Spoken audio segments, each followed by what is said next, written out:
Praise the lord. నేటి దిన వాగ్దానము.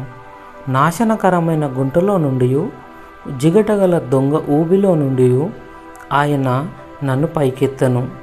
నా పాదములు బండ మీద నిలిపి నా అడుగులు స్థిరపరచెను. కీర్తనల గ్రంథము 40వ అధ్యాయము 2వ వచనము. కీర్తనకారుడు దేవుడు సహాయం చేస్తాడని సహనంతో కనిపెట్టుకొని మొరపెట్టాడు. అలాగే దేవుడు చెవియొగ్గి దావీదు మొర ఆలకించి జిగటగల దొంగ ఊబి వంటి పరిస్థితుల నుండి విడిపించాడు. దావీదు జీవితాన్ని బండ మీద నిలిపి స్థిరపరచాడు.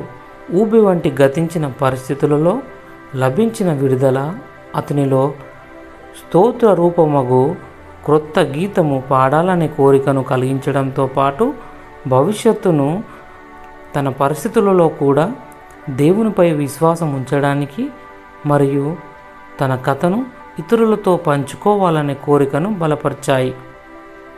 ప్రార్థన. దేవా, నన్ను జిగట ఊబి నుండి విడిపించండి.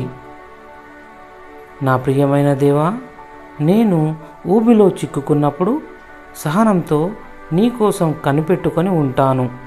యేసయ్య నామంలో ప్రార్థిస్తున్నా తండ్రి. ఆమెన్.